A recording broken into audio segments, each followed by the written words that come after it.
Conectar con la naturaleza también es vital. Pasa tiempo al aire libre, camina descalzo por la hierba, por la lama, respira aire puro, abraza un árbol, escucha el canto de los pájaros, ponte en tiempo presente, conecta con la naturaleza siempre. Nos ayuda a recargar pilas, nos ayuda a recargar energía y nos ayuda a encontrar paz interior. Escucha tu cuerpo.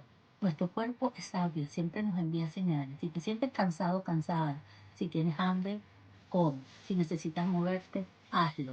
Confía en tu intuición y en la estabilidad de tu cuerpo. Vivir en equilibrio es un arte.